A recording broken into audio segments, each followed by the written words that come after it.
notamment battu Peli. Mais après je crois qu'il s'est fait éliminer. Raflon lui par contre il est côté loser puisqu'il a perdu contre Meister. Et il va devoir aller affronter Imas. Ok. Ah oui, ah oui. Voilà. Et je ne sais Imas, pas. Imas, je crois qu'il s'est déplacé de loin, non? Bah il est d'Arabie Saoudite. Ouais, c'est ça, ouais, c'est ça. Voilà. Et Raflo a 3-0 Imas. Voilà. Bon bah. Donc top 8 pour Raflo. Siski qui a battu Tropt 3-1. Mister E 3-0 Mescall. Et Modzai 3-0 Naitoru. Qui Naitoru a battu Chug quand même, faut le dire. Ok, d'accord. Chug, petite forme là dernièrement. D'accord. Bah c'est cool. C'est cool. Au moins ça fait plaisir d'avoir quelques petits français qui sont présents. Ouais. Alors c'était pas le button check du coup. Non. On est d'accord. Ryu qui revient enfin aux origines avec son Potemkin face au cheat de Gagayux. Gagayux c'est quand même réussi à arriver top 8, c'est pas rien. Yes. Ah bah surtout avec son perso qui a bien mangé durant la saison 2 là.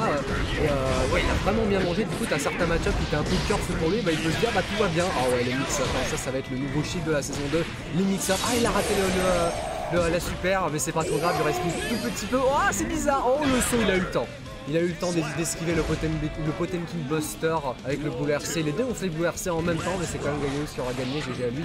Avec pour l'instant derrière, évidemment, il est toujours Hardware. Avec un petit placement de shop, parce que évidemment, Trip c'est un chopper, et pourtant il en affronte un autre. Ouah, c'est infini ça. Oh, ça va. Ça va réussir à au moins s'extirper du coin, mais ouais, non, le DD ça va faire très mal. Surtout s'il y a le sur Potem. Hein. Et voilà, sur Potem. Ça fait mal, hein. Pas dans beaucoup, de toute façon le match-up on connaît depuis longtemps. Et c'est vraiment le genre de match-up où si Chip fait une seule erreur, ça peut aller très très vite, tu vois, ça part d'une chop, ça part d'un Garuda Impact, ça part d'un Garuda fait heureusement quand même qu'il y avait le buff. Parce que là t'imagines bien que... Pardon. Ah il a voulu anticiper un remets-toi dedans, remets la pièce, tu vois, remets la pièce dans la borne. C'est rien, y'a R. La suite. Y'a R, vite, passons à autre chose. C'est FT3, c'est bon. On passe à la suite. Voilà, c'est un petit point, c'est pas grave. Gagayous qui est chaud comme l'adresse. Surtout lorsqu'il se fait mettre au sol, Gagayous, des fois, ça peut arriver qu'il a un peu du mal à se défendre, surtout à un Potemkin. Ok, c'est du festival de guest, ça base du. Bah, si tu perds, bah, dommage, 50%. Ah, sur cible, 70%. Donc, tu m'étonnes que des fois, Gagayous a un peu peur lorsqu'il est au corps à corps. Mais par contre, lorsqu'il maîtrise le neutral, ça se ressent. Voilà, petit 6K.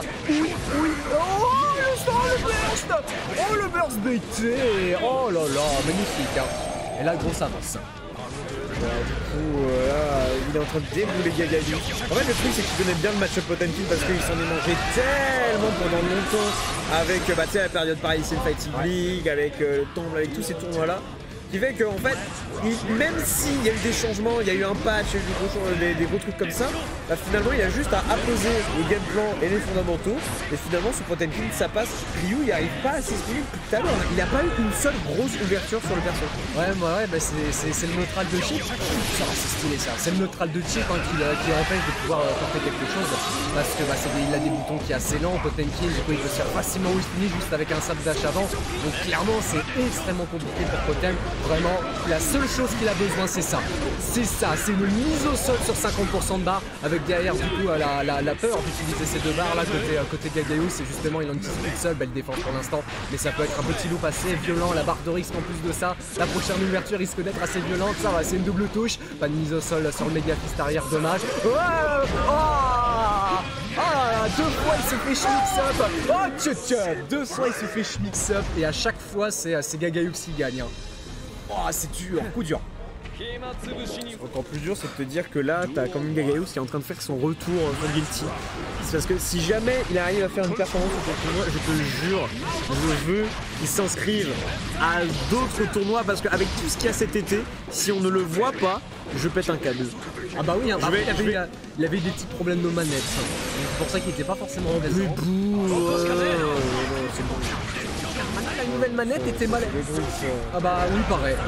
Oh le burst BT, mais il a pas eu la punition à cause du Garuda un peu lent. Il réussira quand même à toucher un méga flip. Si je l'ai bien vu, c'est le décébal de match pour Gagayous. Trop dur pour l'instant pour Ryu. Il a un counter pick Axel, mais il veut quand même garder son totem parce qu'il se dit je vais être très souvent dans la sauce, mais il suffit juste d'une occasion pour aller choper un totem buster. Et chip Axel, c'est horrible. Oui, aussi. C'est horrible pour Axel, je veux dire, le counter pick, c'est. Tu me proposes la choléra plutôt que le place, tu vois, genre.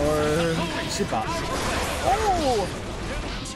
Ok, prise de sol, let's go, on continue. Oh, il a essayé de tenter une shot, malheureusement ça passera pas, on a accès... Ah dommage, le deuxième 5K qui a pas touché, c'était potentiellement la mort. Belle défense, pour Clio, pas derrière, et ouais la chope. Trop dur, il a gardé l'avantage jusqu'au bout, aucune embrouille. Et c'est top 12 du coup pour Clio. Top 12.